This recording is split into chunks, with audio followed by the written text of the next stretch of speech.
So നമ്മളെ next topic എന്ന് പറയുന്നത് virus replication or virus reproduction or it is also known as virus host interaction. നമ്മൾ കഴിഞ്ഞ ക്ലാസ്സിൽ എങ്ങനെയാണ് വൈറസിനെ കൾട്ടിവേറ്റ് ചെയ്തതെന്ന് പറഞ്ഞു. ഒരു ലിവിങ് ടിഷ്യൂസ് നമ്മൾ കൊടുക്കണം. അതൊരു അനിമൽ ആയിരിക്കാം, അല്ലെങ്കിൽ എംബ്രിയോണേറ്റഡ് ആയിട്ടുള്ള ചിക്കൻ ഓർ ഡക്ക് എഗ് ആയിരിക്കാം, അതല്ലാന്നുണ്ടെങ്കിൽ അനിമൽ സെൽ കൾച്ചറിൽ യൂസ് ചെയ്യുന്ന സെല്ലായിരിക്കാം. അപ്പൊ ഇത് കൊടുക്കുന്ന സമയത്ത് വൈറസ് നമ്മൾ ഈ കൊടുക്കുന്ന സെല്ലുമായിട്ട് എങ്ങനെയാണ് ഇന്ററാക്ട് ചെയ്യുന്നത്, അതിന്റെ സമയത്ത് ഈ ഇന്ററാക്ട് ചെയ്തിട്ട് എങ്ങനെയാണ് വൈറസ് റെപ്ലിക്കേറ്റ് ചെയ്യുന്നത് എന്നുള്ളതാണ് വൈറസ് റീപ്രൊഡക്ഷൻ അല്ലെങ്കിൽ വൈറസ് റെപ്ലിക്കേഷൻ എന്ന് പറയുന്ന ഈ ഒരു ടോപ്പിക് കൊണ്ട് ഉദ്ദേശിക്കുന്നത്. അപ്പോൾ നിങ്ങൾ ക്വസ്റ്റ്യൻ നോക്കുകയാണെന്നുണ്ടെങ്കിൽ കുറെ തവണ ചോദിച്ചിട്ടുള്ള ക്വസ്റ്റ്യൻ ആണ്. കൾട്ടിവേഷന്റെ കൂടെ തന്നെ വൈറൽ റെപ്ലിക്കേഷൻ അല്ലെങ്കിൽ വൈറൽ മൾട്ടിപ്ലിക്കേഷൻ, അല്ലെങ്കിൽ കുറച്ചുകൂടി സ്പെസിഫിക് ആയിട്ട് ലൈറ്റിക് സൈക്കിൾ, ലൈസോജനിക് സൈക്കിൾ എന്നുള്ള രീതിയിൽ നിങ്ങൾ അതിൽ ക്വസ്റ്റ്യൻ കാണും. അപ്പൊ എന്താണ് ലൈറ്റിക് സൈക്കിൾ, എന്താണ് ലൈസോജനിക് സൈക്കിൾ എന്നുള്ളതൊക്കെയാണ് നമ്മളിവിടെ ഡിസ്കസ് ചെയ്യാൻ പോകുന്നത്. So this is the learning objective. By the end of the session students will able to describe the stages in the virus replication, multiplication including virus host interaction including adsorption, multiplication, biosynthesis, assembly and release. So these are the different stages of virus replication. Okay, so as we discussed, virus have an unique property. It's an intracellular obligative parasites. It do not have any kind of enzymes or protein for their own synthesis. So they will depend on the cell and cell machineries, enzymes of the host cell in which they are going to interact. So virus ഏത് സെല്ലുമായിട്ടാണോ interact ചെയ്യുന്നത് ആ സെല്ലിന്റെ അകത്തുള്ള machineries ഒക്കെ use ചെയ്തിട്ടാണ് വൈറസിന്റെ replication എന്ന് പറയുന്ന പ്രോസസ്സ് ഫീസിബിൾ ആയിട്ടുള്ളത്. ഇപ്പൊ രണ്ട് രീതിയിലുള്ള ലൈഫ് സൈക്കിൾ ആണ് വൈറസ് ഹോസ്റ്റ് സെല്ലിൽ കാണിക്കുക. ഒന്ന് ലൈറ്റ് സൈക്കിൾ അല്ലെങ്കിൽ വിറുലന്റ് സൈക്കിൾ എന്ന് പറയും. രണ്ടാമത്തത് ടെമ്പറേറ്റ് സൈക്കിൾ അല്ലെങ്കിൽ അവിറലന്റ് സൈക്കിൾ അല്ലെങ്കിൽ ലൈസോജനിക് സൈക്കിൾ എന്ന് പറയും. രണ്ട് സൈക്കിൾസുകളാണ് ഇതിനുള്ളത്. ഓക്കെ, ഇപ്പോ ലൈറ്റിക് എന്ന് പറയുന്ന ടേം നിങ്ങളൊക്കെ കേട്ടിട്ടുണ്ട്. ഹൈഡ്രോലൈസിസ് എന്ന് പറഞ്ഞു കഴിഞ്ഞാൽ സ്പ്ലിറ്റ് ചെയ്യുക എന്നുള്ളതാണ്. ലൈറ്റിക് എന്ന് പറഞ്ഞു കഴിഞ്ഞാലും സ്പ്ലിറ്റ് ചെയ്യുക എന്നുള്ളതാണ്. ഇവിടെ ആരായിരിക്കും സ്പ്ലിറ്റ് ചെയ്യപ്പെടുന്നത്? ഹോസ്റ്റ് സെല്ലായിരിക്കും. വൈറസ് റെപ്ലിക്കേറ്റ് ചെയ്യാൻ വേണ്ടിയിട്ട് ഏത് ഹോസ്റ്റ് സെല്ലിലാണോ വൈറസ് റെപ്ലിക്കേറ്റ് ചെയ്യാൻ വേണ്ടിയിട്ട് കയറിയിട്ടുള്ളത്, പരിപാടി എല്ലാം കഴിഞ്ഞ് മൂപ്പർക്ക് ആവശ്യങ്ങളൊക്കെ കഴിഞ്ഞ് കഴിഞ്ഞാൽ അയാളെ തട്ടിയിട്ടേ വൈറസ് പോവുള്ളൂ ഈ സ്റ്റേജിൽ. അതാണ് ലൈറ്റിക് സൈക്കിൾ എന്ന് പറയുന്ന stage. Okay, the host cell will burst or get lysed at the end of the phage division and release new progeny for infecting the new host cell. സെല്ലിന് വൈറസിന്റെ പ്രത്യേകത അറിയാലോ. വൈറസിന് സെല്ലില്ലാതെ നടക്കൂല. ഒരു ലിവിങ് ടിഷ്യൂ വേണം. ഒരാളത് കഴിഞ്ഞാൽ അടുത്ത സെല്ലിക്കേ മൂപ്പര് പോവുള്ളൂ. അല്ലാതെ പുറത്ത് ഇങ്ങനെ ഫ്രീ ആയിട്ട് നിൽക്കുന്ന ആളൊന്നുമല്ല വൈറസ് എന്ന് പറയുന്ന ആള്.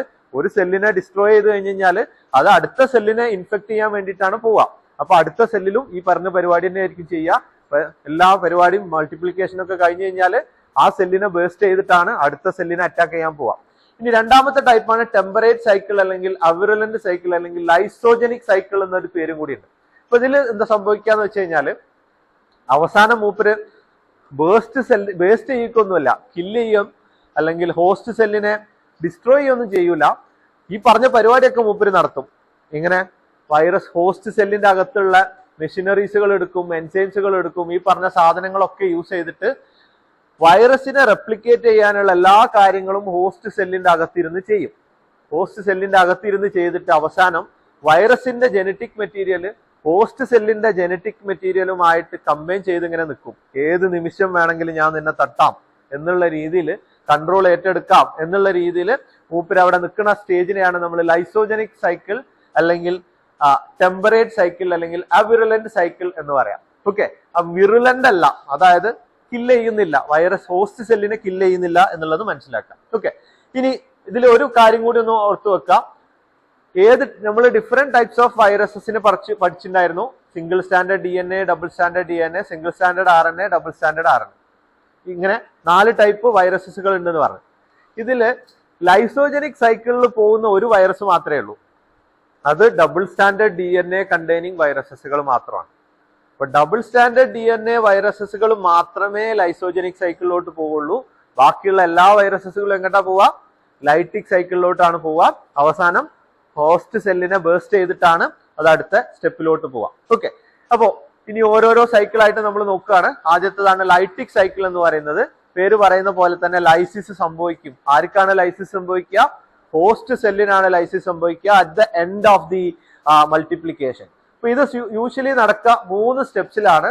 Adsorption, penetration, uncoating, multiplication or biosynthesis, assembly and release. ഇതാണ് ഇതിലുള്ള 6 സ്റ്റെപ്സ് എന്ന് പറയുന്നത്. Adsorption, penetration, uncoating, multiplication, assembly and release. So first one is adsorption or attachment. അപ്പോൾ വൈറസ് വെറുതെ എങ്ങനെ നിന്ന് കഴിഞ്ഞാൽ ഹോസ്റ്റ് സെല്ലിന്റെ അടുത്തേക്ക് എത്തുമോ? ഇല്ല. വൈറസ് ഏതെങ്കിലും ഒരു ഹോസ്റ്റ് സെല്ലിൽ പോയി അറ്റാച്ച് ചെയ്യണം.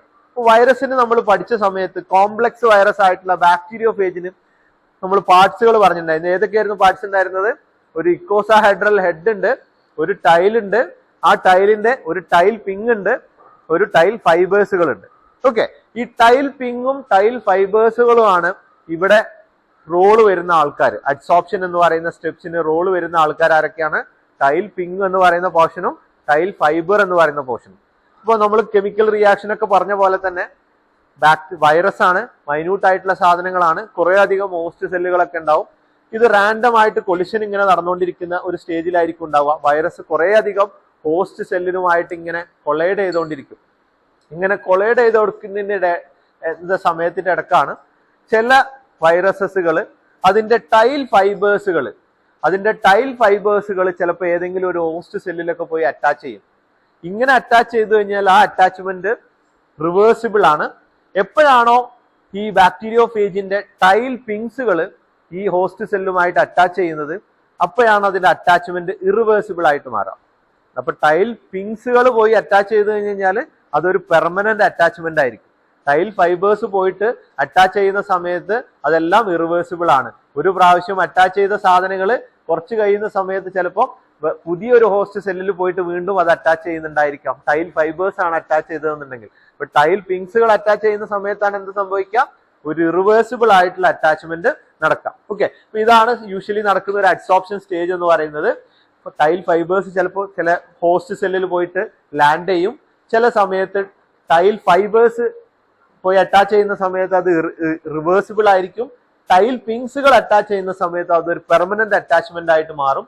പെർമനന്റ് അറ്റാച്ച്മെന്റ് നടന്നു കഴിഞ്ഞ് കഴിഞ്ഞാൽ പിന്നെ സംഭവിക്കുന്നത് അടുത്ത സ്റ്റേജിലാണ്, പെനട്രേഷൻ എന്ന് പറയുന്ന സ്റ്റേജിലാണ്. ഓക്കെ, അപ്പൊ എന്തായിരിക്കും ഇവിടെ പെനട്രേറ്റ് ചെയ്യാനുള്ള സാധനം?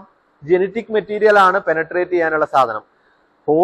വൈറസിന്റെ അകത്തുള്ള ഹെഡിന്റെ അകത്തുള്ള ജെനറ്റിക് മെറ്റീരിയൽ ടൈലിന്റെ ഉള്ളിലൂടെ കൺട്രാക്ട് ചെയ്തിട്ട് വേണം ഹോസ്റ്റ് സെല്ലിന്റെ അകത്തോട്ട് പെനട്രേറ്റ് ചെയ്യാൻ വേണ്ടിയിട്ട്.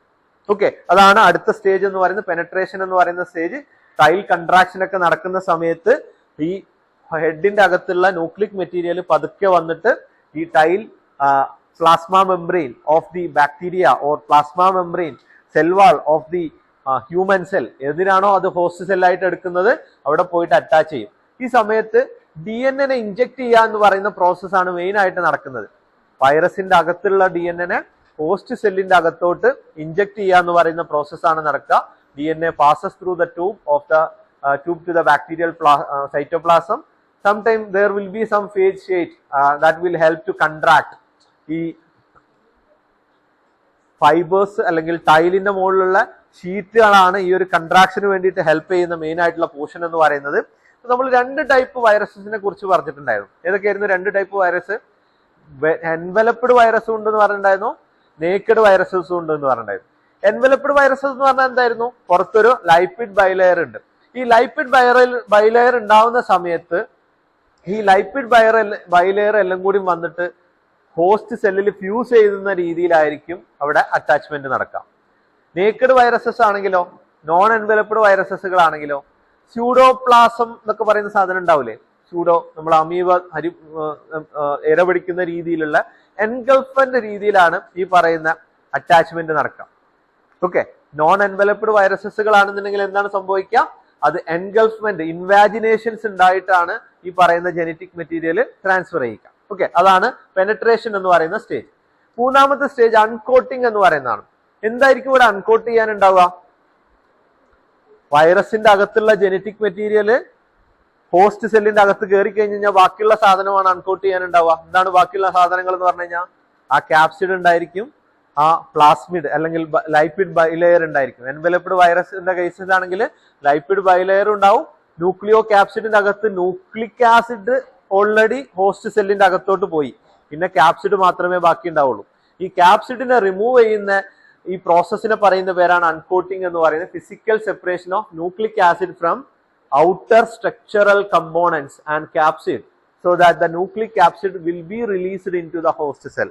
ഹോസ്റ്റ് സെല്ലിന്റെ അകത്തോട്ട് ന്യൂക്ലിക് ആസിഡ് കയറി കഴിഞ്ഞ് കഴിഞ്ഞാൽ ബാക്കി കാണുന്ന ഭാഗത്തിനെ അതിന് സെപ്പറേറ്റ് ചെയ്യുക എന്ന് പറയുന്ന പ്രോസസ്സിനെയാണ് നമ്മൾ അൺകോട്ടിംഗ് എന്ന് പറയുന്നത്. ഓക്കെ, ചില സമയത്ത് ഇതിനു വേണ്ടിയിട്ട് ലൈസോസൈം എന്ന് പറയുന്ന എൻസൈംസുകളൊക്കെയാണ് ഹെൽപ്പ് ചെയ്യുക. ഈ അൺകോട്ടിംഗ് എന്ന് പറയുന്ന പ്രോസസ്സിന് ഹെൽപ്പ് ചെയ്യാൻ വേണ്ടിയിട്ട് യൂസ് ചെയ്യുന്ന ലൈസോസൈം എന്ന് പറയുന്ന ചില എൻസൈംസുകളാണ് ഇതിനു വേണ്ടിയിട്ട് യൂസ് ചെയ്യുക. ഓക്കെ, ഇനി അടുത്തതാണ് ഇമ്പോർട്ടന്റ് ആയിട്ടുള്ള സ്റ്റേജ് എന്ന് പറയുന്നത് മൾട്ടിപ്ലിക്കേഷൻ അല്ലെങ്കിൽ ബയോസിന്തസിസ്.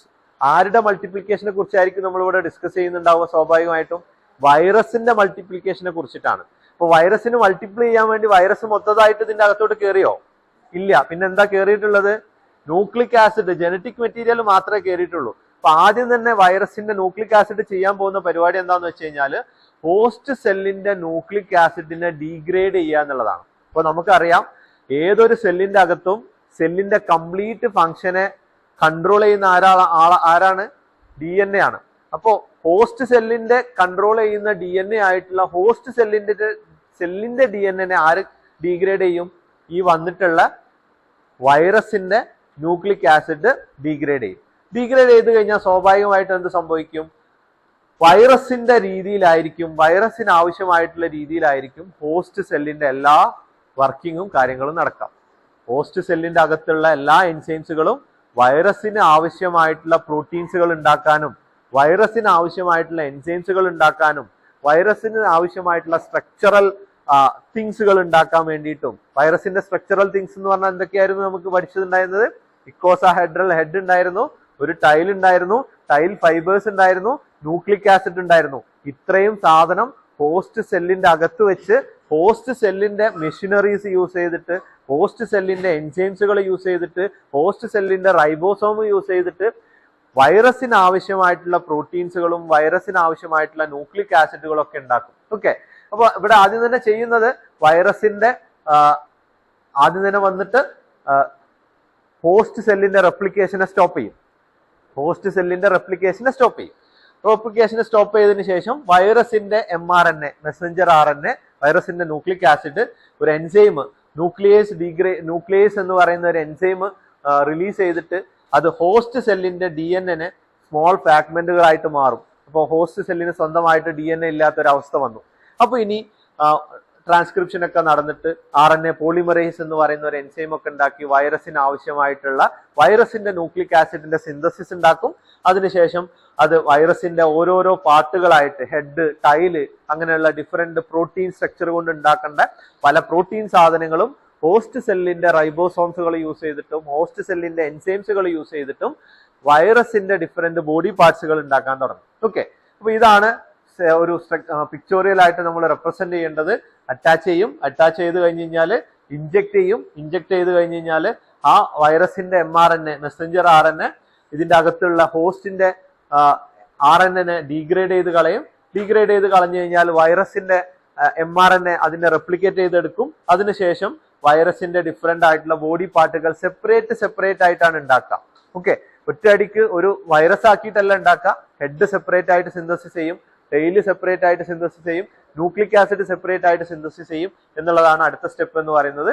അടുത്ത സ്റ്റെപ്പിലാണ് മൾട്ടിപ്ലിക്കേഷൻ എന്ന് പറഞ്ഞാൽ അടുത്ത സ്റ്റെപ്പിലൊക്കെയാണ് ഈ പ്രോസസ്സുകളൊക്കെ നടക്കുക. സ്വന്തമായിട്ടുള്ള പ്രോട്ടീൻസുകളൊക്കെ ഉണ്ടാക്കുക എന്നുള്ളത് ഈ സ്റ്റേജിൽ ഫസ്റ്റ് ഇയർലി ഫംഗ്ഷൻ ആയിട്ട് ഹോസ്റ്റ് സെല്ലിനെ ടേക്ക് ഓവർ ചെയ്യും. എന്നിട്ട് വൈറൽ mRNA സിന്തസിസ് ചെയ്യും. Then different enzyme like nuclease, DNA dependent RNA polymerase പോലെയുള്ള വൈറസിന് ആവശ്യമായിട്ടുള്ള എൻസൈംസുകളൊക്കെ സിന്തസിസ് ചെയ്യും. ഈ എൻസൈംസുകളൊക്കെ റെഡി ആയി കഴിഞ്ഞ് കഴിഞ്ഞാൽ വൈറസിന്റെ സ്ട്രക്ചറൽ ആൻഡ് എൻസൈമാറ്റിക് പ്രോട്ടീൻസുകൾ ഉണ്ടാക്കാൻ തുടങ്ങും. ന്യൂക്ലിയോ ക്യാപ്സിഡ് അസംബിൾ ചെയ്യും. Phage, head, tail, tail fibres, endolysin പോലെയുള്ള എൻസൈംസുകളൊക്കെ ഈ സമയത്ത് സിന്തസിസ് ചെയ്യും വൈറസിന്റെ അകത്ത്. ഇതാണ് മൾട്ടിപ്ലിക്കേഷൻ അല്ലെങ്കിൽ ബയോസിന്തസിസ് എന്ന് പറഞ്ഞ സ്റ്റേജിൽ ചെയ്യാം. ഓക്കെ, ഇനി എന്താ അടുത്ത സ്റ്റെപ്പ് എന്ന് പറഞ്ഞാൽ അസംബ്ലി. സിമ്പിൾ ആണ്. എന്തൊക്കെ ഇവിടെ അസംബിൾ ചെയ്യാനുള്ളത്? സെപ്പറേറ്റ് ആയിട്ട് സിന്തസിസ് ചെയ്ത് വെച്ചിരിക്കുന്ന ഹെഡ് ഉണ്ട്, ടൈൽ ഉണ്ട്, ന്യൂക്ലിക് ആസിഡ് ഉണ്ട്. ഇതെല്ലാം അസംബ്ലി ഹോസ്റ്റ് സെല്ലിന്റെ അകത്ത് വെച്ചിട്ട് തന്നെ അസംബ്ലി ചെയ്തിട്ട് ഒരു വൈറസ് ആക്കി മാറ്റുക എന്നുള്ളതാണ് ഈ സ്റ്റെപ്പിൽ നടക്കുക. ഓക്കെ, സ്ട്രക്ചറൽ പ്രോട്ടീൻസുകൾ ഉണ്ടാക്കിയിട്ടുണ്ട്, enzyme that will catalyse assembly ഒക്കെ ഉണ്ടാക്കിയിട്ടുണ്ട്. ഒരു കംപ്ലീറ്റ് വിറിയോൺസ് അല്ലെങ്കിൽ വൈറസ് കോസ് ചെയ്യുക അല്ലെങ്കിൽ ഒരു ഇൻഫെക്ഷൻ കോസ് ചെയ്യാൻ പാകമായിട്ടുള്ള ഒരു വൈറസ് ആക്കി മാറ്റുക എന്നുള്ളതാണ്. ആദ്യം തന്നെ aggregation of phage structural protein to form head and tail. അപ്പോൾ ടെയിലും ഹെഡും ഫോം ചെയ്തിട്ട് ഒരു ഹോളോ ക്യാവിറ്റി ഉണ്ടാക്കും. ആ ഹോളോ ക്യാവിറ്റിന്റെ അകത്തോട്ട് ന്യൂക്ലിക് ആസിഡ് കണ്ടൻസ് ചെയ്യും. അതൊരു ഫ്രീ ഫോം ആയിട്ടുള്ള ഈ ഹെഡിന്റെ അകത്തോട്ട് ന്യൂക്ലിക് ആസിഡ് കണ്ടൻസ് ചെയ്യും. എന്നിട്ട് അതിനോട്ട് ടെയിൽ അറ്റാച്ച് ചെയ്യും. ഇപ്പൊ യൂഷ്വലി നമ്മൾ വിചാരിക്കുന്നതിനേക്കാളും അപ്പുറത്തെ സ്പീഡിലാണ് ഈ പറഞ്ഞ പ്രോസസ്സുകളൊക്കെ നടക്കുക. നിങ്ങൾ എങ്ങനെയാണ് എക്സ്പെക്ട് ചെയ്യുന്നത്? ഒരു മിനിറ്റിൽ എത്ര വൈറസ് ഉണ്ടാവും എന്ന് എക്സ്പെക്ട് ചെയ്യുന്നുണ്ട്? ഏകദേശം 25 മിനിറ്റ്സ് കൊണ്ട് 550 to 1000 പേജസ് വരെ മൾട്ടിപ്ലൈ ചെയ്യാൻ അത്രയും സ്പീഡിലാണ് ഈ വൈറസിന്റെ റെപ്ലിക്കേഷൻ എന്ന് പറയുന്നത്. ഈ അസംബ്ലി എന്ന് പറഞ്ഞ ഇത്രയും പറഞ്ഞ പ്രോസസ് ഒക്കെ നടക്കുക 25 മിനിറ്റ്സ് കൊണ്ട് 50 മുതൽ 1000 പേജസുകൾ വരെ ബയോസിന്തസിസ് നടത്തി അസംബ്ലി ഉണ്ടാക്കാൻ അത്രത്തോളം സ്പീഡിലാണ് ഈ ഒരു പ്രോസസ്സ് നടക്കുക എന്നുള്ളത് മനസ്സിലാക്കാം. ഓക്കെ, ഇനി ലാസ്റ്റത്തെ സ്റ്റേജ് ആണ്. ലൈറ്റിക് സ്റ്റേജിൽ മാത്രമേ ഈ സ്റ്റേജ് ഉണ്ടാവുള്ളൂ. കാരണം എന്താ? അതിൽ മാത്രമേ ബേസ്റ്റ് ചെയ്യുന്നുള്ളൂ, ഹോസ്റ്റ് സെല്ലിനെ ബേസ്റ്റ് ചെയ്യുന്നുള്ളൂ. അപ്പോൾ ഹോസ്റ്റ് സെല്ലിന് സ്വാഭാവികമായിട്ടും നല്ലൊരു സ്ട്രക്ചറൽ പ്ലാസ്മ മെമ്പറൈൻ ഉണ്ടായിരിക്കും, ഒരു നല്ലൊരു സെൽവാളൊക്കെ ഉണ്ടായിരിക്കും. അപ്പൊ ഈ സെൽവാളൊക്കെ വെറുതെ അങ്ങോട്ട് ബ്രേക്ക് ആവുമോ? ഇല്ല. അത് ബ്രേക്ക് ആവാനും വൈറസ് ഒരു എൻസൈം റിലീസ് ചെയ്യുന്നുണ്ട്. ആ എൻസൈമിന്റെ പേരാണ് എൻഡോലൈസിൻ എന്ന് പറയുന്ന എൻസൈം. ഓക്കെ, സോ ഈ ഒരു എൻസൈം യൂഷ്വലി ലൈറ്റിക് സൈക്കിളിൽ മാത്രമേ ഉണ്ടാവുള്ളൂ. ലൈസോജനിക് സൈക്കിളിൽ ഈ ഒരു എൻസൈം ഉണ്ടാവില്ല. അതുകൊണ്ടാണ് ലൈസോജനിക് സൈക്കിളിൽ ഹോസ്റ്റ് സെല്ല് ബേസ്റ്റ് ചെയ്യാതിരിക്കുന്നത്. ലൈറ്റിക് സൈക്കിളിൽ ഹോസ്റ്റ് സെല്ലുകൾ ബേസ്റ്റ് ചെയ്യാനുള്ള കാരണം ഏതാണ്? എൻസൈം എൻഡോലൈസിൻ എന്ന് പറയുന്ന ഒരു എൻസൈമാണ്. അപ്പൊ ഈ എൻഡോലൈസിനും മൾട്ടിപ്ലിക്കേഷൻ എന്ന് പറയുന്ന സ്റ്റേജിൽ തന്നെ ഉണ്ടാക്കിയൊക്കെ വെച്ചിട്ടുണ്ട്. അവിടെ ഇങ്ങനെ സ്റ്റോർ ചെയ്ത് വെച്ചിരിക്കുകയാണ്. ആവശ്യം വരുന്ന സമയത്ത് റിലീസ് ചെയ്യാമെന്നുള്ള പാകത്തിന് സ്റ്റോർ ചെയ്ത് വെച്ചിരിക്കുന്ന ഒരു എൻസൈമാണ് എൻഡോലൈസിൻ എന്ന് പറയുന്നത്. അത് മെച്ചുർ ചെയ്യുന്ന സമയത്ത് അത് റിലീസ് ആവും. അത് റിലീസ് ആവുന്ന സമയത്ത് അത് ബേസ്റ്റ് ചെയ്തിട്ടുള്ള രീതിയിലായിരിക്കും അതിന്റെ ഒരു പ്രോസസ് എന്ന് പറയുന്നത്. So this is the lytic cycle. The phage will come and attach on the host cell. Host cell attach ചെയ്യുന്ന സമയത്ത് അടുത്തതായിട്ട് അത് പെനട്രേഷൻ ആണ്. അതിന്റെ ന്യൂക്ലിക് ആസിഡ് അതിൽ വന്ന് പെർമനന്റ് ആയിട്ട് അറ്റാച്ച് ചെയ്തതിനു ശേഷം ന്യൂക്ലിക് ആസിഡ് അതിലോട്ട് ഇഞ്ചെക്ട് ചെയ്യും. വൈറൽ ജീനോം വന്നു കഴിഞ്ഞ് കഴിഞ്ഞാൽ ആദ്യം തന്നെ ചെയ്യുന്നത് ഹോസ്റ്റ് സെല്ലിന്റെ ജനറ്റിക് മെറ്റീരിയലിനെ അതിനെ ഡീഗ്രേഡ് ചെയ്യുക എന്നുള്ളതാണ് ചെയ്യുക. അത് ഡീഗ്രേഡ് ചെയ്തതിനു ശേഷം അതിനാവശ്യമായിട്ടുള്ള സെപ്പറേറ്റ് ആയിട്ടുള്ള അതിന്റെ ബോഡി പാർട്സുകൾ അത് സിന്തസിസ് ചെയ്യും, അതിനെ അസംബിൾ ചെയ്യും. അസംബിൾ ചെയ്ത് ഫൈനലി ലൈറ്റിക് സൈക്കിളിൽ വരുന്ന സമയത്ത് സെൽവാള് ലൈസ് ചെയ്തിട്ട് എൻഡോലൈസിൻ എന്ന് പറയുന്ന ഒരു എൻസൈം യൂസ് ചെയ്തിട്ട് സെൽവാള് ലൈസ് ചെയ്തതിന് ശേഷം ആ സെൽവാള് ബ്രേക്ക് ചെയ്തിട്ടാണ് ആ ഉണ്ടായിട്ടുള്ള അസംബ്ലി ചെയ്തു വെച്ചിരിക്കുന്ന ഫേജസുകളെല്ലാം അടുത്ത ഹോസ്റ്റ് സെല്ലിനെ അറ്റാക്ക് ചെയ്യാൻ വേണ്ടിയിട്ട് റിലീസ് ആവുന്നത്. ഓക്കെ, അപ്പൊ ഇതാണ് ലൈറ്റിക് സൈക്കിൾ എന്ന് പറയുന്ന സൈക്കിൾ കൊണ്ട് ഉദ്ദേശിക്കുന്നത്. അപ്പോൾ ക്ലിയർ ആയിട്ട് സ്റ്റെപ്സുകൾ ഒന്നും കൂടി ഒന്ന് റീഫ്രഷ് ചെയ്യുക. ആദ്യത്തെ സ്റ്റെപ്പ് എന്ന് പറയുന്നത് അഡ്സോപ്ഷൻ ആണ്. അഡ്സോപ്ഷന്റെ സമയത്ത് ടൈൽ ഫൈബേഴ്സും ടൈൽ പിങ്സുകളും ഉണ്ട്. ടൈൽ ഫൈബേഴ്സ് വരുന്ന സമയത്ത് റിവേഴ്സിബിൾ ആണ്. ടൈൽ പിങ്സ് അറ്റാച്ച് ചെയ്യുന്ന സമയത്ത് അത് റിവേഴ്സിബിൾ ആവും. രണ്ടാമത്തെ സ്റ്റെപ്പ് പെനട്രേഷൻ ആണ്. DNA അല്ലെങ്കിൽ RNA ഇഞ്ചെക്ട് ചെയ്യുക എന്നുള്ളതാണ്. അത് ഇഞ്ചെക്ട് ചെയ്ത് കഴിഞ്ഞാൽ അൺകോട്ടിംഗ് ആണ്. ബാക്കിയുള്ള ഭാഗത്തിനെ റിമൂവ് ചെയ്യുക, ഫിസിക്കലി റിമൂവ് ചെയ്യുക എന്നുള്ളതാണ് അൺകോട്ടിംഗ് കൊണ്ട് ഉദ്ദേശിക്കുന്നത്. ദെൻ മൾട്ടിപ്ലിക്കേഷൻ ആണ്. മൾട്ടിപ്ലിക്കേഷന്റെ കേസിൽ ക്ലിയർ ആയിട്ട് മനസ്സിലാക്കാം. ആദ്യം തന്നെ ചെയ്യുന്നത് വൈറസ് ഹോസ്റ്റിന്റെ DNA ഡീഗ്രേഡ് ചെയ്ത് കളയുക എന്നുള്ളതാണ്. എന്നിട്ട് ഹോസ്റ്റിന്റെ എൻസൈംസുകൾ യൂസ് ചെയ്തിട്ട് വൈറസിന്റെ ജനറ്റിക് മെറ്റീരിയൽ റെപ്ലിക്കേറ്റ് ചെയ്യുക. ആ റെപ്ലിക്കേറ്റ് ചെയ്തിട്ട് വൈറസ് ജനറ്റിക് മെറ്റീരിയൽസ് യൂസ് ചെയ്തിട്ട് വൈറസിന്റെ ഡിഫറെന്റ് ആയിട്ടുള്ള ബോഡി പാർട്സുകൾ ഹോസ്റ്റ് സെല്ലിന്റെ മെഷീനറീസ് യൂസ് സിന്തസിസ് ചെയ്യും. ആ സിന്തസിസ് ചെയ്ത സാധനത്തിനെ അസംബ്ലി ചെയ്യും. അസംബ്ലി ചെയ്ത സാധനത്തിന് എൻഡോലൈസിൻ എന്ന് പറയുന്ന ഒരു എൻസൈമിന്റെ ഹെൽപ്പോട് കൂടിയിട്ട് സെൽവാള് ബ്രേക്ക് ചെയ്തിട്ട് വേസ്റ്റ് ചെയ്തിട്ട് അടുത്ത സെല്ലിനെ അറ്റാക്ക് ചെയ്യാൻ വേണ്ടി റിലീസ് ചെയ്യും. ഇതാണ് ലൈറ്റിക് സൈക്കിൾ എന്ന് പറയുന്നത്. അപ്പൊ ലൈറ്റിക് സൈക്കിൾ മാത്രം ചോദിച്ചു കഴിഞ്ഞാൽ ഈ എത്രയും സ്റ്റെപ്സുകൾ എഴുതിയാൽ മതി. ഇനി ലൈസോജനിക് സൈക്കിളിലോട്ട് വരുന്ന സമയത്ത് ലൈസോജനിക് സൈക്കിൾ ഈ ഒരു ഫിഗർ നിർബന്ധമായിട്ടും എഴുതി വെക്കുക. അതാണ് നിങ്ങളടുത്ത് പറയാനുള്ളത്. ലൈസോജനിക് സൈക്കിളിന്റെ സമയത്ത് ആദ്യം തന്നെ മനസ്സിലാക്കേണ്ടത് ഏത് ടൈപ്പ് വൈറസുകളാണ് ലൈസോജനിക് സൈക്കിൾ ഉണ്ടാക്കാന്ന് പറഞ്ഞ് ഡബിൾ സ്റ്റാൻഡേർഡ് ആയിട്ടുള്ള DNA ഉള്ള വൈറസുകൾ മാത്രമേ ലൈസോജനിക് സൈക്കിളിലോട്ട് പോവുള്ളൂ. ബാക്കിയുള്ളത് ആരും പോവില്ല. അങ്ങനെയുള്ള ഫേജസുകൾ മാത്രമേ ലൈസോജനിക് സൈക്കിളിലോട്ട് പോവുള്ളൂ എന്ന് മനസ്സിലാക്കുക. സോ എന്താണ് ഇവിടെ സംഭവിക്കുക? Viral nucleic acid will integrate with the host cell nucleic acid. അതിനെയാണ് ലൈസോജനി എന്ന് പറയുന്നത്. ഇവിടെ മൾട്ടിപ്ലിക്കേഷൻ ഒക്കെ നടക്കുന്നതിന് മുന്നേ എന്ത് ചെയ്യും? ആള് കയറി ഇരുന്ന് കഴിഞ്ഞാലും ഇപ്പൊ നമ്മൾ അറ്റാക്ക് ചെയ്യണ്ട, കുറച്ച് സമയം നമ്മൾ ഇങ്ങനെ നിൽക്കാന്നൊക്കെ പറഞ്ഞിട്ട് വൈറസിന്റെ genetic material host cell genetic മെറ്റീരിയലുമായിട്ട് കമ്പൈൻ ചെയ്ത് ഇന്ററാക്ട് ചെയ്ത് നിൽക്കുന്ന ഒരു സ്റ്റേജ് ഉണ്ട്. ആ സ്റ്റേജിനെ പറയുന്ന പേരാണ് ലൈസോജനി എന്ന് പറയുന്നത്. ആ ഒരു സ്റ്റേജിനെയാണ് നമ്മൾ ലൈസോജനി എന്ന് പറയാം. Usually lambda phage with equally is an example for this kind of lysogeny. Okay, അപ്പൊ ഇവിടെ ഇതുപോലെ വൈറസ് വന്നു കഴിഞ്ഞ് കഴിഞ്ഞാല് അതിന്റെ ഹോസ്റ്റ് സെല്ലിന്റെ ന്യൂക്ലിക് ആസിഡുമായിട്ട് വൈറസിന്റെ ന്യൂക്ലിക് ആസിഡ് ഇങ്ങനെ ലൈസോജനിയിൽ നിൽക്കുക എന്നുള്ളതാണ്. അപ്പൊ ഇത് എല്ലാ കാലവും ഇങ്ങനെ നിൽക്കും എന്നല്ല അതിന്റെ അർത്ഥം കേട്ടോ. ഈ ലൈസോജനിക് സൈക്കിളിൽ നിൽക്കണമെന്നുണ്ടെങ്കിൽ നമ്മൾ ലൈറ്റിക് സൈക്കിളിൽ പറഞ്ഞിട്ടുള്ള ഒരു എൻസൈം റിലീസ് ചെയ്യാതിരിക്കണം. ഏതായിരുന്നു എൻസൈം? എൻഡോലൈസിൻ. അപ്പൊ ആ എൻഡോലൈസിൻ റിലീസ് ചെയ്യാതിരിക്കണം എന്നുണ്ടെങ്കിൽ ബയോസിന്തസിന്റെ സമയത്ത് എൻഡോലൈസിനെ സിന്തസിസ് ചെയ്യുന്ന ഒരു ജീൻ ഉണ്ട്. ആ ജീനിനെ ബ്ലോക്ക് ചെയ്ത് വെക്കണം. ആ ജീനിന്റെ പേരാണ് റെപ്രസർ ജീൻ എന്ന് പറയും. ആ റെപ്രസർ ജീന് എത്രയും കാലം ലൈസോജനിക് സൈക്കിളിൽ ജനറ്റിക് മെറ്റീരിയൽ ഇരിക്കുന്നോ അത്രയും കാലം എന്ത് സംഭവിക്കും? എൻഡോലൈസിൻ റിലീസ് ചെയ്യൂല. എൻഡോലൈസിൻ റിലീസ് ചെയ്യാത്തോടത്തോളം കാലം എന്ത് സംഭവിക്കൂല? ബേസ്റ്റിംഗ് നടക്കൂല, ലൈസിസ് നടക്കൂല. എത്ര കാലമാണോ റെപ്രസർ പ്രോട്ടീൻ അതിന്റെ അകത്തുള്ളത് അത്രയും കാലം വൈറസ് ഹോസ്റ്റ് സെല്ലിന്റെ അകത്ത് ലൈസോജനിക് സൈക്കിളിൽ മെയിൻറ്റെയിൻ ചെയ്യും. ഇനി എന്തെങ്കിലും കാരണം കൊണ്ട് വല്ല UV ലൈറ്റോ അല്ലെങ്കിൽ ഹസാഡസ് ആയിട്ടുള്ള കണ്ടീഷൻസ് ഒക്കെ വരുന്ന സമയത്ത് ഈ റെപ്രസർ പ്രോട്ടീൻ അങ്ങോട്ട് ഡിസ്ട്രോയ് ആവും. ഡിസ്ട്രോയ് ആയി കഴിഞ്ഞാൽ എന്ത് സംഭവിക്കും? സ്വാഭാവികമായിട്ടും അവിടെ എൻഡോലൈസിൻ റിലീസ് ചെയ്യും, അവിടെ ലൈസോജനി ഇല്ലാതാവും, വേസ്റ്റ് സെല്ല് ലൈറ്റിക് സൈക്കിളിലോട്ട് എൻ്റർ ചെയ്യും. ഓക്കെ, അപ്പൊ ഇതിന്റെ സ്റ്റെപ്സുകൾ ഏതൊക്കെയാണെന്നുള്ളതാണ്: entry of phage genome in to cell, synthesis of early protein, integration of viral DNA and attainment of lysogeny. These are the different stages of lysogenic cycle. Lytic cycle നമ്മൾ ഏതൊക്കെയാ പറഞ്ഞത്? Adsorption, penetration, uncoating, multiplication, assembly and release പറഞ്ഞെടുത്ത് ഇവിടെ 4 സ്റ്റേജുകളാണ് ഉള്ളത്. Entry of gene, phage genome in to the cell, synthesis of early protein, integration of viral DNA and attainment of lysogeny. ഇതാണ് 4 stages എന്ന് പറയുന്നത്. ഫസ്റ്റത്തെ സ്റ്റെപ്പ് സിമിലർ ആണ് as that of lytic cycle. എങ്ങനെയാണോ ഫേജിന്റെ അകത്തോട്ട് ജനറ്റിക് മെറ്റീരിയൽ കയറുന്നത് അതിലൊന്നും ഒരു മാറ്റവും ഇല്ല. മൂപ്പര് വരുന്നു, കൊളൈഡ് ചെയ്യുന്നു, ടൈൽ ഫൈബേഴ്സ് വരുന്നു, റിവേഴ്സിബിൾ ആവുന്നു, ടൈൽ പിങ്സ് വരുന്നു, അപ്പോൾ അത് ഇറിവേഴ്സിബിൾ ആവുന്നു. അങ്ങനെ അത് പെനട്രേഷൻ നടക്കുന്നു. പെനട്രേഷൻ നടന്നു കഴിഞ്ഞു കഴിഞ്ഞാൽ സിന്തസിസ് ഓഫ് എർലി പ്രോട്ടീൻ. നേരത്തെ നമ്മൾ പറഞ്ഞ പ്രോട്ടീൻസുകളൊക്കെ ഇവിടെ സിന്തസിസ് ആവും. പക്ഷെ ഇവിടെ ഒരു എക്സ്ട്രാ പ്രോട്ടീനും കൂടി സിന്തസിസ് ആവുന്നുണ്ട്. അതിനാണ് റെപ്രസർ പ്രോട്ടീൻ എന്ന് പറയുന്ന protein. Okay, page DNA code ചെയ്തിട്ടുള്ള ഒരു റെപ്രസർ പ്രോട്ടീൻ എന്ന് പറയുന്ന ഒരു പ്രോട്ടീൻ അവിടെ നിൽക്കുന്നുണ്ട്. So these protein will inhibit the synthesis of specific mRNA or specific gene which is responsible for endolysin. Endolysin ഉണ്ടാവാൻ വേണ്ട സ്പെസിഫിക് mRNA ഈ റെപ്രസർ പ്രോട്ടീൻ ബ്ലോക്ക് ചെയ്തുകൊണ്ടിരിക്കും. എത്ര കാലം ഈ റെപ്രസർ പ്രോട്ടീൻ സെല്ലിന്റെ അകത്തുണ്ടോ അത്രയും കാലം അതിന്റെ അകത്ത് എൻഡോലൈസിൻ പ്രൊഡ്യൂസ് ചെയ്യൂല. ഓക്കെ, അപ്പൊ അത്രയും കാലം അത് ലൈറ്റിക് സൈക്കിളിനോട്ട് പോവാതെ ലൈസോജനിക് സൈക്കിളിൽ തന്നെ അത് നിൽക്കും. ഇനി ഇവിടെ ഇമ്പോർട്ടന്റ് ആയിട്ടുള്ള ഒരു ടേം നമ്മൾ മനസ്സിലാക്കാനുണ്ട്. ക്വസ്റ്റ്യൻ ചോദിച്ചിട്ടുള്ള ടേമാണ് പ്രോഫേജ് എന്ന് പറഞ്ഞിട്ട് 2 മാർക്കിന് ക്വസ്റ്റ്യൻ ചോദിച്ചിട്ടുണ്ട്. അപ്പൊ എന്താണ് ഈ പ്രോഫേജ് എന്നുള്ളതാണ്. അപ്പൊ നമ്മളിപ്പോ എന്താ പറഞ്ഞത്? ഹോസ്റ്റ് സെല്ലിന്റെ അകത്ത് അല്ലെങ്കിൽ അതിന്റെ സർഫസിലോട്ട് ആര് വന്നു?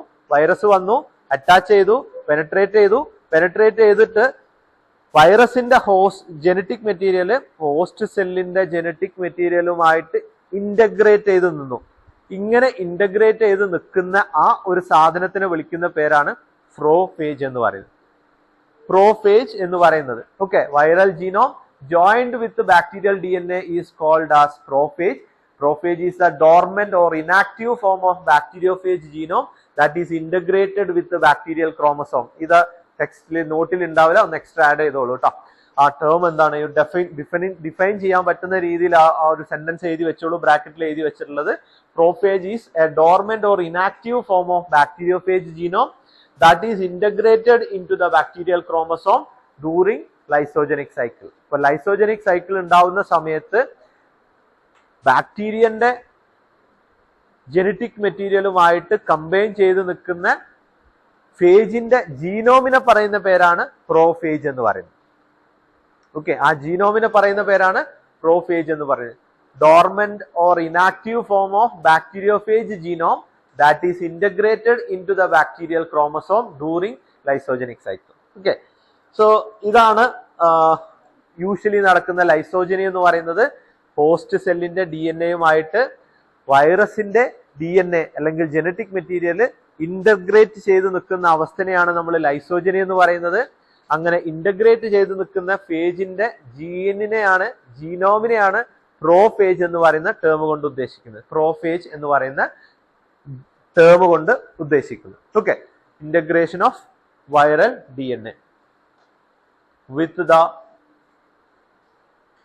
Host DNA is known as prophage. So ഇതാണ് ലൈസോജനി എന്നുകൊണ്ട് ഉദ്ദേശിക്കുന്നത്. ഹോസ്റ്റിന്റെ ന്യൂക്ലിക് ആസിഡുമായിട്ട് വൈറസിന്റെ ജനറ്റിക് മെറ്റീരിയൽ കമ്പൈൻ ചെയ്ത് അത് സെൽ ഡിവൈഡ് ചെയ്യുന്നതിനനുസരിച്ച് എത്ര സെല്ല് അങ്ങനെ ഡിവൈഡ് ചെയ്യുന്നുണ്ടോ അത്രയും സെല്ലിന്റെ അകത്തോട്ട് ഈ ഇന്റഗ്രേറ്റഡ് ആയിട്ടുള്ള ജനറ്റിക് മെറ്റീരിയൽ റെപ്ലിക്കേറ്റ് ചെയ്തുകൊണ്ടിരിക്കും കേട്ടോ. അങ്ങനെയും കൂടി മനസ്സിലാക്കണം അതിന്റെ അർത്ഥം. ഒരിക്കൽ സെല്ലിന്റെ അകത്ത് ഇന്റഗ്രേറ്റഡ് ആയിട്ട് നിൽക്കുന്ന ജനറ്റിക് മെറ്റീരിയൽ ആ സെല്ല് റെപ്ലിക്കേറ്റ് ചെയ്യുന്ന സമയത്ത് എത്ര സെല്ല് ഉണ്ടാവുന്നുണ്ടോ അത്രയും സെല്ലിന്റെ അകത്തോട്ട് ആ ഹോസ്റ്റിന്റെ ജനറ്റിക് മെറ്റീരിയലും ഉണ്ടാവും, വൈറസിന്റെ ജനറ്റിക് മെറ്റീരിയലും ഇന്റഗ്രേറ്റ് ചെയ്തിട്ടുള്ള സാധനമാണ് സെൽ ഡിവിഷൻ ആയിട്ട് പോവുക. ഓക്കെ, ഇതാണ്. ഇനി ഒരു ആക്ടിവേഷൻ സ്റ്റേജ് വന്നു കഴിഞ്ഞാൽ, ആക്ടിവേഷൻ സ്റ്റേജ് എന്ന് പറഞ്ഞു കഴിഞ്ഞാൽ ലൈസോജനി ഇല്ലാത്ത ഒരു സ്റ്റേജിനെയാണ് ആക്ടിവേഷൻ സ്റ്റേജ് കൊണ്ട് ഉദ്ദേശിക്കുന്നത്. എത്ര കാലമാണോ റെപ്രസർ പ്രോട്ടീൻ ആയിട്ട് അവിടെ നിൽക്കുന്നത് അതിനെന്തെങ്കിലും മാറ്റങ്ങൾ വരുന്ന രീതിയിലുള്ള എന്തെങ്കിലും കണ്ടീഷൻ വരുന്ന സമയത്ത് മാത്രം ഇത് ഇനാക്ടിവേറ്റഡ് ആയിരിക്കും. ഓക്കെ, ലൈക്ക് അല്ലെങ്കിൽ എന്തെങ്കിലും UV റേഡിയേഷൻ ഒക്കെ ഈ സെല്ലിലോട്ട് വന്നു കഴിഞ്ഞാൽ, ഹോസ്റ്റ് സെല്ലിലോട്ട് വന്നു കഴിഞ്ഞാൽ അപ്പൊ അത് റെപ്രസർ പ്രോട്ടീനെ ഇനാക്ടിവേറ്റ് ചെയ്യും. ഇനാക്ടിവേറ്റ് ചെയ്ത് കഴിഞ്ഞാൽ ഉടനെ അത് ലൈറ്റിക് സ്റ്റേജിലോട്ട് പോകും. എന്തൊക്കെയായിരുന്നു ബാക്കി ലൈറ്റിക് സ്റ്റേജിൽ നടക്കാനുണ്ടായിരുന്ന കാര്യങ്ങൾ? ഇനി ബയോസിന്തസിസ്, അസംബ്ലി, റിലീസ്. ബാക്കി ലൈറ്റിക് സ്റ്റേജിൽ എങ്ങനെയാണോ അത് നടന്നത് അതേപോലെ അങ്ങോട്ട് നടക്കും. റെപ്രസർ പ്രോട്ടീൻ ഉണ്ടായത് കൊണ്ട് മാത്രമാണ് എന്ത് സംഭവിച്ചത്, ലൈസോജനിക് സൈക്കിളിൽ ഇങ്ങനെ നിന്നുകൊണ്ടിരുന്നത്. ഈ UV വന്നിട്ട് എന്ത് ചെയ്തു, റെപ്രസർ പ്രോട്ടീൻ അങ്ങോട്ട് ഇൻഹിബിറ്റ് ചെയ്തു. ഇൻഹിബിറ്റ് ചെയ്ത സമയത്ത് എന്താ സംഭവിച്ചത്, ആ റെപ്രസർ പ്രോട്ടീൻ ഇനാക്ടിവേറ്റഡ് ആയതുകൊണ്ട് തന്നെ അവിടെ റെപ്രസർ പ്രോട്ടീൻ ഇനാക്ടിവേറ്റഡ് ആയി എൻഡോലൈസിന് വേണ്ടിയിട്ടുള്ള ജീൻ ആക്ടിവേറ്റ് ചെയ്തു. എൻഡോലൈസിൻ റിലീസ് ചെയ്ത് അതിന്റെ കൂടെ നോർമലി ലൈറ്റിക് സൈക്കിളിലുള്ള ആ ഒരു അവസ്ഥയിലോട്ട് അത് പോയി. Okay, so this is the difference between lytic cycle and lysogenic cycle. Lytic സൈക്കിളിന്റെ കേസിൽ ഫൈനലി ഹോസ്റ്റ് സെല്ലിനെ ലൈസ് ചെയ്തിട്ടായിരിക്കും ന്യൂ പ്രോജനീസ് ഓഫ് ഫേജസുകൾ റിലീസ് ആവുന്നുണ്ടാവുക. ലൈസോജനിക് സൈക്കിളിന്റെ കേസിലാണെങ്കിൽ അത് സെല്ലിന്റെ അകത്ത് വന്ന് ഹോസ്റ്റിന്റെ DNA-യുമായിട്ട് ഇന്റഗ്രേറ്റ് ചെയ്ത് ആ ഹോസ്റ്റിന്റെ ഇന്റഗ്രേറ്റ് ചെയ്ത ഹോസ്റ്റ് സെല്ല് മൾട്ടിപ്ലൈ ചെയ്യുന്നതിനനുസരിച്ച് ആ ജനറ്റിക് മെറ്റീരിയലും മൾട്ടിപ്ലൈ ചെയ്തുകൊണ്ടിരിക്കും. ആ സാധനത്തിനെ പറയുന്ന പേരാണ് എന്ത്, പ്രോഫേജ് എന്ന് പറയുന്നത്. അങ്ങനെയുള്ള ജീനോമിനെ പറയുന്ന പേരാണ് പ്രോഫേജ് എന്ന് പറയുന്നത്. ലൈസോജനിക് സൈക്കിളിൽ കമ്പൈൻ ചെയ്ത് വെച്ചിരിക്കുന്ന ഫേസിനെ പറയുന്ന പേരാണ് ലൈസോജനിക് സൈക്കിൾ എന്ന് പറയുന്നത്. Okay, so this is the difference between lytic cycle and lysogenic cycle. അപ്പോൾ ഫിഗർ വരക്കുക എന്നുള്ളത് നിർബന്ധമാണ്. ലൈറ്റിക് സൈക്കിളിന്റെ ഫിഗറും ലൈസോജനിക് സൈക്കിളിന്റെ ഫിഗറും നോട്ടിൽ വളരെ കൃത്യമായിട്ട് തന്നിട്ടുണ്ട്. ലൈറ്റിക് സൈക്കിളിൽ ഓരോ സ്റ്റെപ്പും ഡീറ്റെയിൽ ആയിട്ട് എഴുതിയിട്ട് തന്നെ അത് എഴുതണം. എന്താണ് അഡ്സോപ്ഷൻ, എന്താണ് പെനട്രേഷൻ, എന്താണ് ബയോസിന്തസിസ്, എന്താണ് അസംബ്ലി, എന്താണ് റിലീസ് എന്ന് പറയുന്ന സ്റ്റെപ്സ് നിർബന്ധമായിട്ടും എഴുതണം. ആൻഡ് ലൈസോജനിക് സൈക്കിളിൽ വരുന്ന സമയത്ത് അത് ഹോസ്റ്റ് സെല്ലിന്റെ അകത്ത് കയറി കഴിഞ്ഞ് കഴിഞ്ഞാൽ ആ ജനറ്റിക് മെറ്റീരിയൽ ഹോസ്റ്റ് സെല്ലിന്റെ ജനറ്റിക് മെറ്റീരിയലുമായിട്ട് ഇന്റർഗ്രേറ്റ് ചെയ്തിട്ടാണ് നിൽക്കുക. അത് മൾട്ടിപ്ലൈ ചെയ്യുന്നതിനനുസരിച്ച് അത് മൾട്ടിപ്ലൈ ചെയ്ത് പുതിയ സെല്ലുകളിലോട്ടൊക്കെ പോയിക്കൊണ്ടിരിക്കും. അതിലോട്ട് എന്തെങ്കിലും രീതിയിലുള്ള ഒരു ആക്ടിവേഷൻ സംഭവിച്ചു കഴിഞ്ഞ് കഴിഞ്ഞാൽ, UV ലൈറ്റ് പോലെയുള്ള സംഗതി വന്നു കഴിഞ്ഞാൽ എന്ത് സംഭവിക്കും, ആക്ടിവേറ്റഡ് ആവും. ആക്ടിവേറ്റഡ് ആവുന്ന സമയത്ത് റെപ്രസർ പ്രോട്ടീൻ ഇല്ലാതാവും. അത് ലൈറ്റിക് സൈക്കിളിലോട്ട് പോവും. ലൈറ്റിക് സൈക്കിളിലോട്ട് പോകുന്ന സമയത്ത് ബയോസിന്തസിസ് നടക്കും, അസംബ്ലി നടക്കും, റിലീസ് നടക്കും. ഓക്കെ, അപ്പൊ ഇത്രയാണ് ലൈറ്റിക് സൈക്കിളും ലൈസോജനിക് സൈക്കിളും നടക്കുക.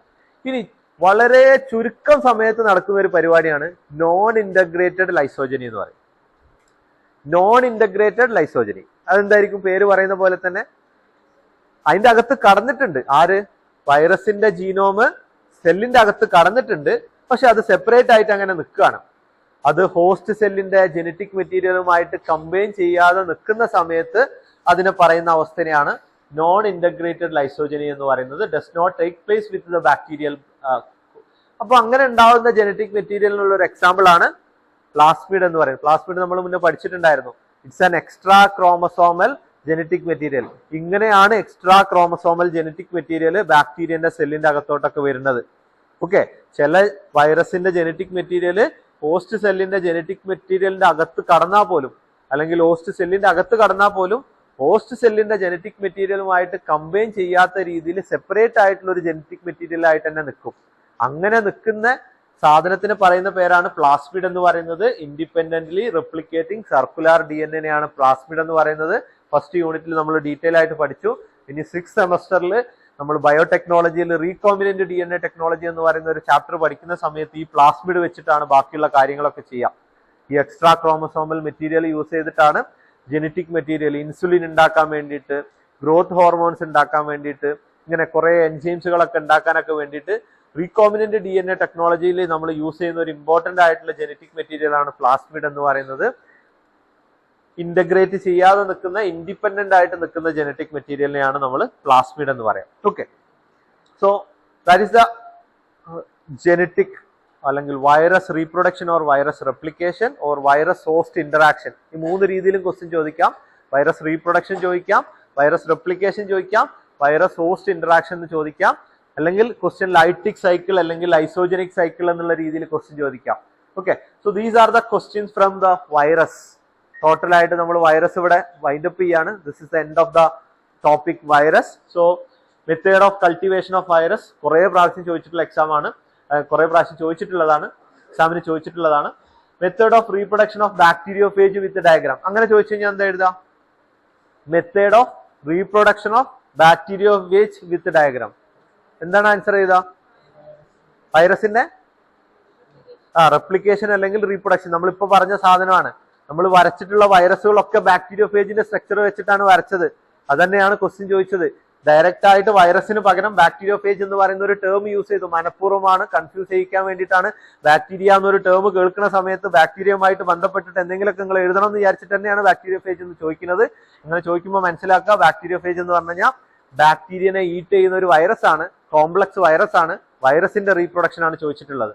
Then differentiate between bacteria and virus. Define prophage. എന്താണ് prophage എന്ന് പറഞ്ഞു കഴിഞ്ഞാൽ? Viral genome which is integrated with host cell. അതിനാണ് പ്രോഫേജ് എന്ന് പറയുന്നത്. Classification of virus, structure of the virus ചോദിച്ചു കഴിഞ്ഞാൽ എന്താ എഴുതും? Structure of the virus, morphology of the virus. It consists of central core of nucleic acid and around this there is a nucleocapsid and around that there is an envelope. Okay, then what is capsid? Capsid മാത്രം 2 മാർക്കിന് ചോദിച്ചിട്ടുണ്ട്. എന്താണ് capsid എന്ന് വെച്ച് കഴിഞ്ഞാൽ? What is capsid?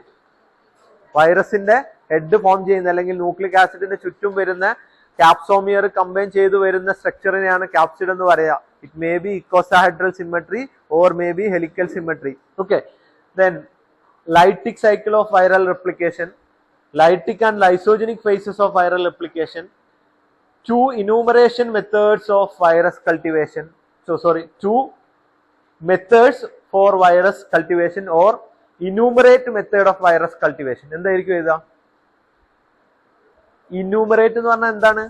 Step അല്ലെങ്കിൽ number ചെയ്യാനാണ് പറഞ്ഞത്. എത്ര മെത്തേഡ് ഓഫ് കൾട്ടിവേഷൻ ഉണ്ട്? എത്ര method of cultivation of virus ഉണ്ട്? 3 മെത്തേഡ്. ഏതൊക്കെയാണ്? Animal, embryonated chicken or duck and cell, animal cell culture. Method of cultivation of virus എന്നും പറഞ്ഞ് ക്വസ്റ്റ്യൻ ചോദിച്ചിട്ടുണ്ട്. So that's all about the virus. Thank U.